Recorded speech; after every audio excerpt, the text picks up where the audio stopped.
fiery horse with the speed of light, a cloud of dust, and a hearty Hi-Yo Silver, the Lone Ranger.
With his faithful Indian companion Tonto, the daring and resourceful masked rider of the plains led the fight for law and order in the early western United States.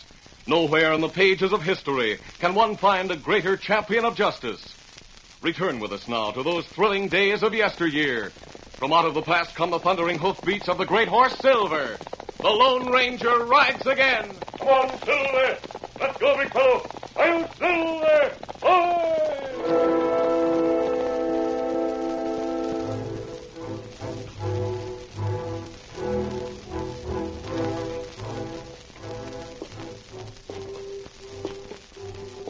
Just at dawn, the man climbed the scaffold, his hands tied behind him, a deputy sheriff following him. The noose was fitted around his neck. Judge Martin called from below the scaffold. Have you anything to say before you die?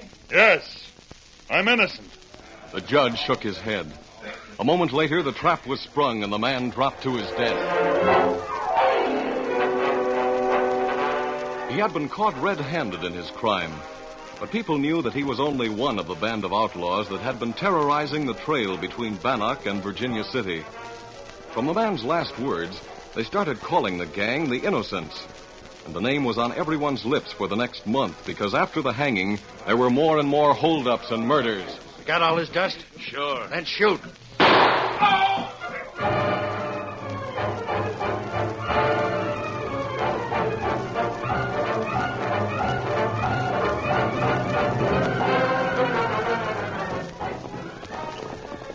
Oh, Silver, easy now. It was well past midnight when the Lone Ranger and Tonto reined up in front of Judge Martin's house on the outskirts of Bannock. Look through the window, Tonto. There he is. Ah, that judge. Yes, he's working late. Come on, easy, big fellow. Easy, Scout.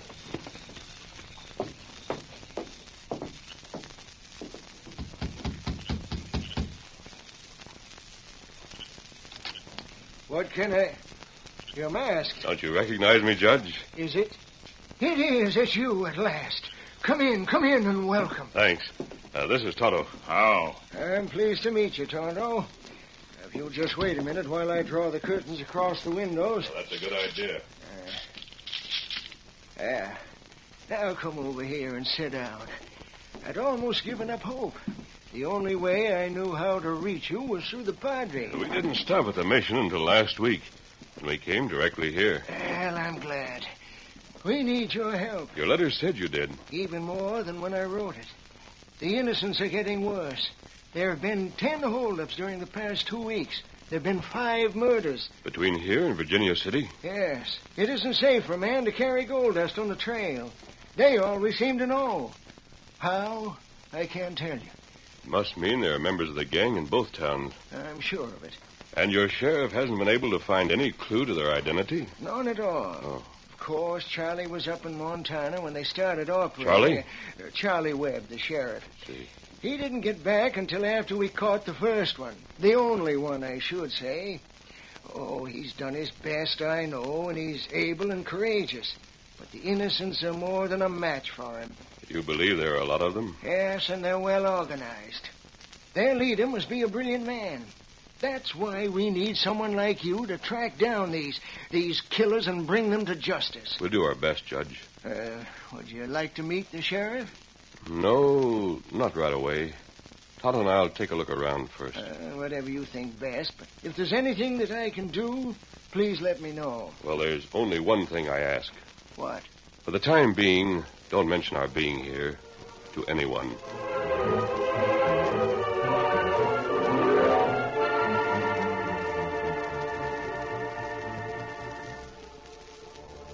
Two days passed.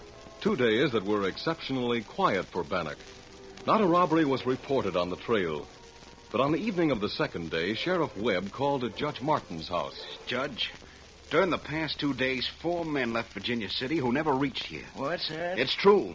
Jed and Jim Travis, Lem Ford and Sam Whitten. Why? Jed and Jim were traveling together. Lem and Sam rode alone. All of them were carrying gold. And they've all disappeared? Not a trace of them. You believe they've been murdered? What else can I believe? So now the innocents aren't leaving a trace of their crimes. I'm not sure the innocents were to blame. A masked man and an Indian have been seen on the trail. Oh. Well, I'm about ready to turn in my badge, Judge. My boy. I mean it. I'm not getting anywhere, and people don't have any confidence in me. Oh, I wouldn't say that. No? Well, I'll tell you this in strictest confidence, then. Horace Burton has taken the stage from Virginia City tomorrow. He's heading for Salt Lake. Yes? I talked to him today. It's perfectly obvious that he'll be carrying a lot of gold with him. And I suggested that some of my deputies ride the stage with him. An excellent idea. He doesn't think so. Why not? Because he doesn't think there'd be any protection against the innocents. Well, don't be too discouraged, Sheriff. I have an idea the innocents will be caught before long. By me? You're the sheriff.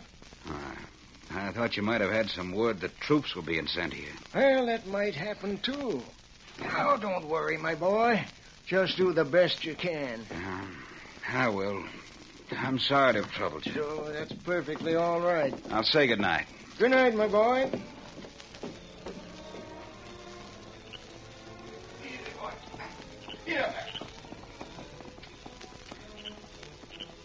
The judge watched the sheriff ride away. And a moment later, as he still stood in the doorway, he was startled by a low call from the side of the house. Judge, Who's there? come forward. I want you to take a ride with me. The masked man. Yes, I've saddled your horse. Ride? Ride where? My camp in the hills. At this time of night? It wouldn't be safe at any other time. That was the sheriff who just left. His men have seen you and Tonto. Don't you think it would be wise to tell him who you are? No, not yet, Judge. I found some men who'll make a better posse than his deputies. Will you come with me? Of course. Get up there. Come on, Silver.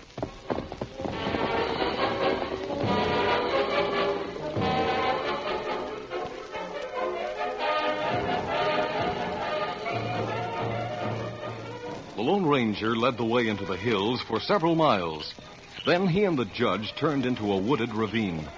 A campfire glimmered through the trees, and when they reined up in the circle of light... Oh, Silver. Oh, easy, steady. Come up. Howdy, Judge. Jed Travis, and Jim, and Lem, and Sam. We're all here. The sheriff said that you had disappeared. Just for a little while, Judge. Masked man brought you here? We came willing enough. You see, he sort of saved our lives first. No sort of about it.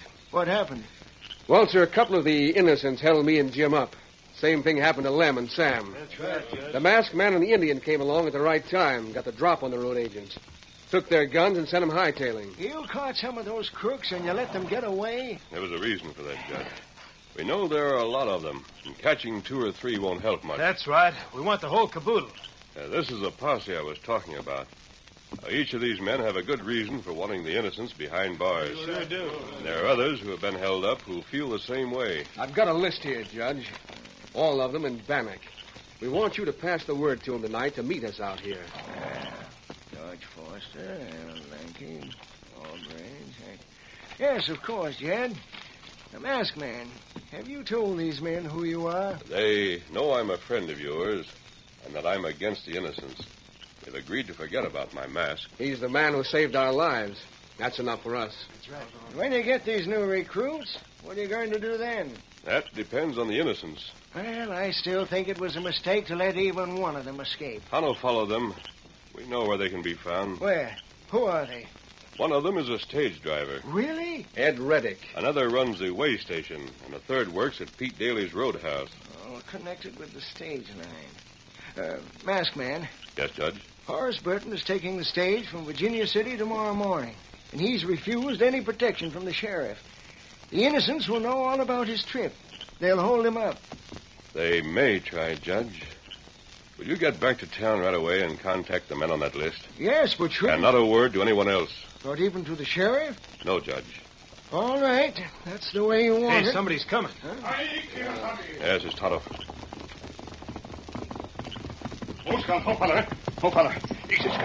Anything wrong, Tonto? And Kimasabi. Me watch way station. Yes? Many men come there tonight. Them there now. The innocents are gathering. That's right. Tonto see fella from Roadhouse. Stage driver, too. The sheriff should be notified. He could arrest them. On what evidence? Well, if they're about to start on one of their raids... They aren't, Judge. They'll be planning their work for tomorrow. Here, Silver. What are you going to do? Set an innocent to catch an innocent, Judge. I'm going to try to join their organization. Easy, big fella. Easy stuff, easy. Come on, Silver. Come up, stout.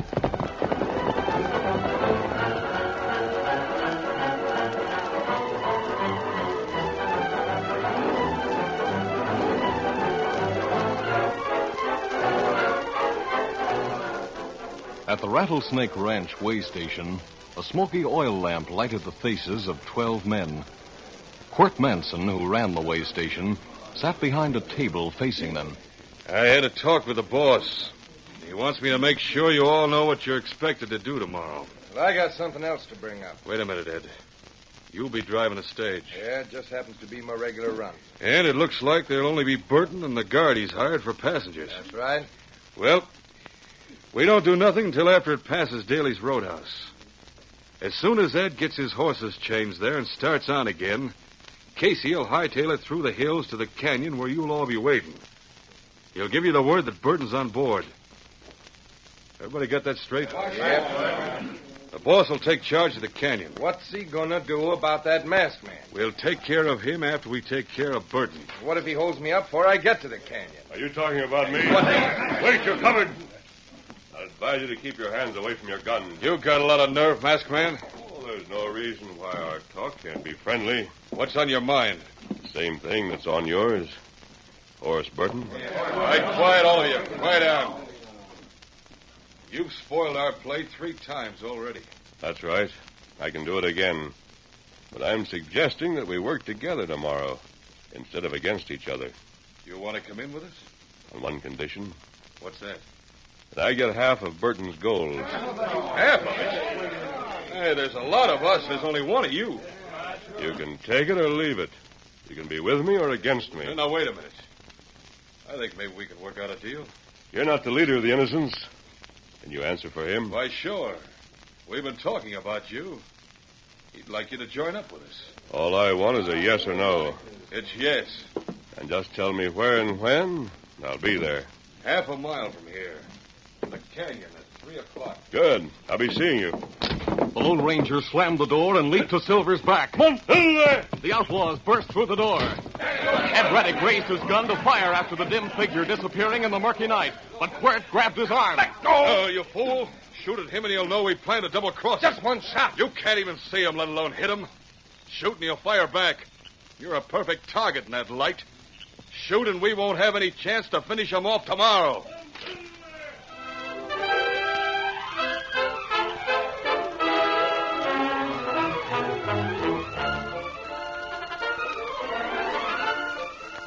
The curtain falls on the first act of our Lone Ranger story. Before the next exciting scenes, please permit us to pause for just a few moments.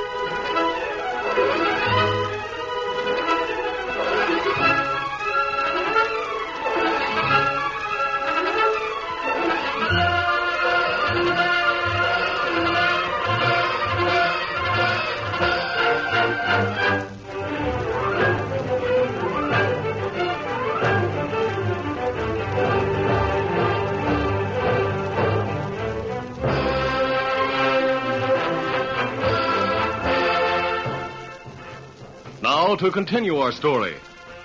As the Lone Ranger rode away from the way station, the innocents surrounded Quirt, angry and argumentative. Fine thing. 3 times during the past 2 days, he's moseyed in, got the drop on one or the other of us. And this was our chance to get even. You could have at least let us take one shot at him. He thinks he's made a deal with us. We'll be sure and get him tomorrow. But you told him the truth. You told him right where we're going to pull the hold up. Listen to me. Ed's right. The boss won't like what you did. Will you listen? It's possible this hombre was on the level. It's possible he wants to join up with us. Well, you got no right to tell him he can. That's up to the boss. Sure, and I'm going to see him as soon as we get through here. I'm not taking anything on myself. You're dead. For the minute I had to. If the masked man shows up the canyon and helps us with the job, that's fine. Well, I don't see it. After it's all over, we'll have him right with us. We can do what we want with him. Yeah, but you told him the truth. Now that he knows where we'll be, he'll pick some other spot closer to Virginia City. He may try, Casey, but he won't get away with it. We're changing our plans a little. How? You and Al and Joe will trail the stage all the way. Well, if the masked man tries to hold it up. You'll take care of him. You'll see that the stage gets through. I don't like any of this, and I don't like you making plans for us, Quirt. Can you think of a better plan? I take my orders from the boss, and he ought to be told that the masked man's after Burton. I say we should go and see him right now, Quirt. He won't like it. Well, he won't like it if you don't tell him what happened here. All right, we'll go. But just you and me. The rest of you stay here till we get back. You better hurry. You all got a far piece of riding to do before morning. We'll hurry. Come on, Ed. Right.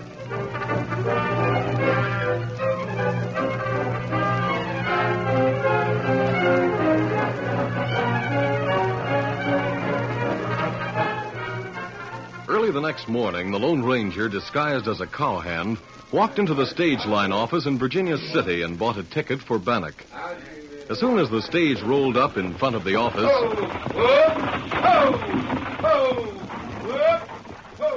he opened the door and started to climb inside. Hey, where do you think you're going? I'm going wherever the stage is going, driver. I kind of hope it's Bannock. Agent said there was only going to be Mr. Burton and another fella. Couldn't I be the other fella? Oh, you couldn't. He's a friend of Mr. Burton's. Well, maybe the agent hadn't had time to tell you about me. See, I just bought my ticket. Oh. Did he warn you that we've been having a lot of holdups on the trail? Nope. Well, we have. You figure there'll be one on this trip? I didn't say that. Well, I've taken my chances before. Guess I can take them again. Remember I warned you? I sure will. Oh, howdy, Mr. Burton. Good morning, Ed. All ready to start? Yes, sir. That's good. Lou will give you a hand with my luggage. Sure.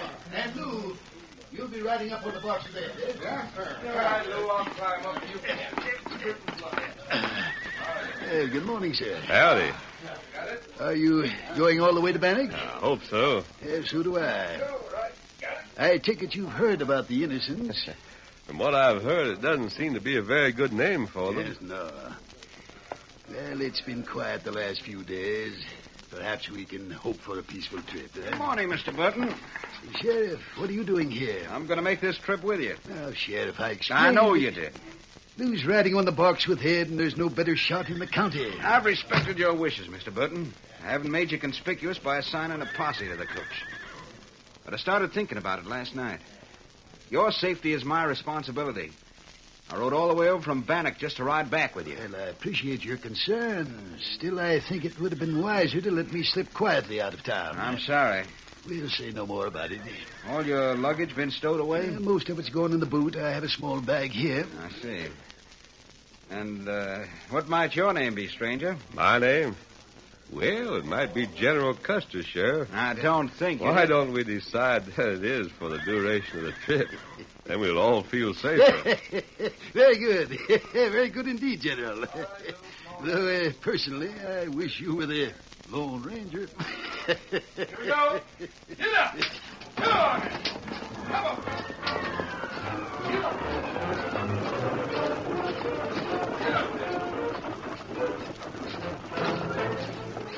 The stagecoach rattled out of town and into the wild, rough country to the west of Virginia City. The trail twisted and turned. The swaying coach jarred its passengers without mercy, and the stop at Daly's Roadhouse for a change of horses was welcome. Then they got underway once more. And a mile past the roadhouse, the Lone Ranger leaned out of the window and waved. Who you signaling to? Well, every now and then I see a rider up on the ridge. I was just saying hello to one of them. Where? He's riding away.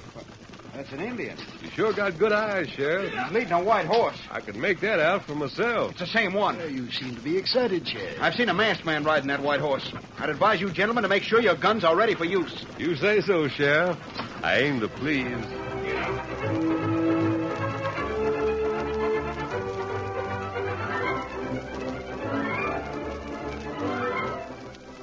After Tonto had seen the Lone Ranger's signal, he raced westward through the hills toward the grove where the posse was waiting.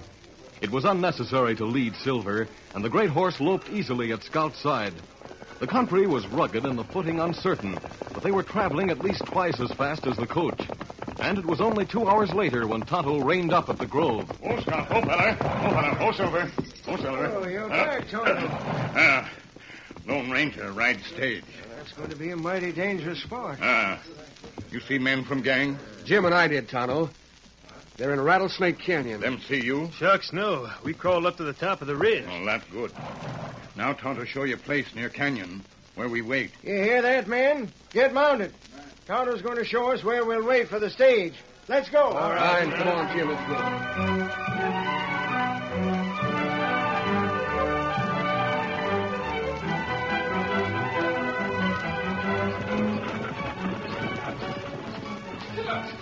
The hours passed and the stage continued on its way. 1 o'clock, 2 o'clock, and now it was close to 3. Although the Lone Ranger seemed to be dozing, he was watching every move that the sheriff made. And in his mind, he pictured the point where Rattlesnake Canyon met the trail. The sharp bend, the canyon opening, the steep slope to the left of the trail. If the ambush were to be there, his plan was set. The stage labored up a long grade, then it gained speed on the downward slope. The Lone Ranger leaned out the window. They were coming to the curve just before the canyon. He saw the sheriff's hand started slowly for his gun, and he knew that the moment for action had come. You're covered, Sheriff. What? You heard me. Drop your gun belt to the floor. I won't do it. You'll do as I say. That goes for you, too, Mr. Burton. Drop your gun belt. You're an outlaw. You're one of the innocents. No, I'm not. I'm trying to save your life. But I can't expect you to believe that.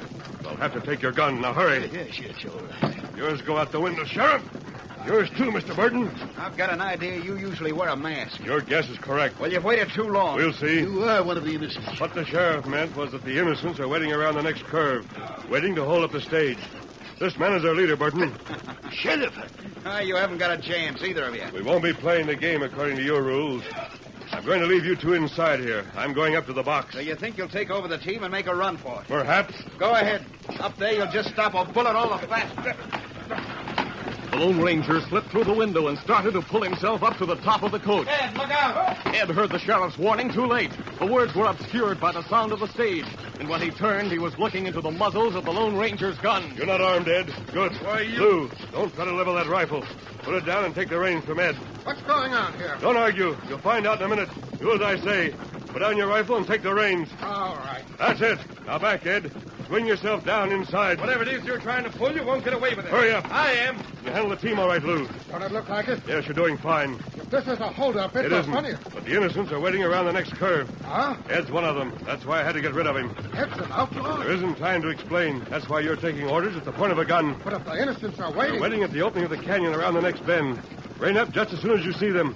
And get down behind the stage and start shooting. Two of us can't fight off that gang. We'll have help. Judge Martin and the posse are waiting back in the canyon. The innocents will ride toward us. The posse will ride out of the canyon behind them, and they'll be caught in a trap. Here's the curve. Start reading up. Oh! Hold on! Give you a hand with the brake. There they are. Get down fast. Here they come. Open fire.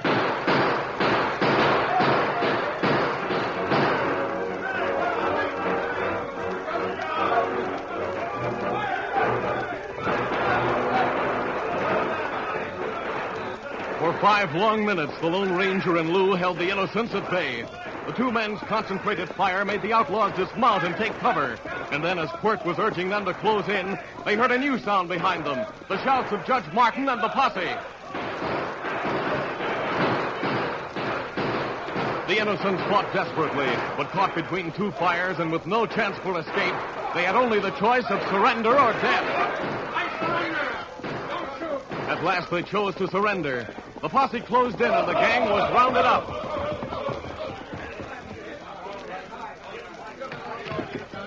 All right, Mr. Burton. You can get out now. Thank you, sir. Thank heavens that's over. Now you, Sheriff, and you, Ed. All right. We've got 'em all. That's fine, Judge. How are you, Burton? Well, I'm all right now. Will you take charge of the sheriff and Ed, Judge? It'll be a pleasure. Move along, Sheriff.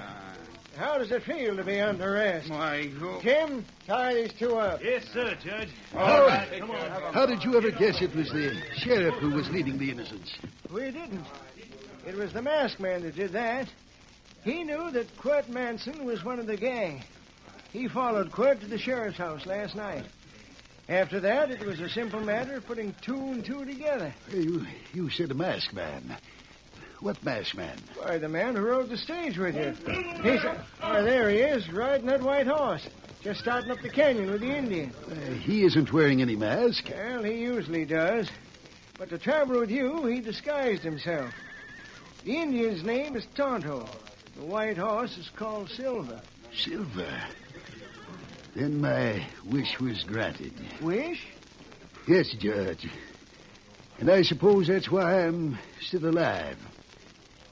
When we left Virginia City, I wished, as all travelers do on a dangerous trail, that I could be traveling with the Lone Ranger.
This is a feature of the Lone Ranger Incorporated, created and produced by George W. Trendle, directed by Charles D. Livingston, and edited by Fran Stryker. The part of the Lone Ranger is played by Brace Beamer.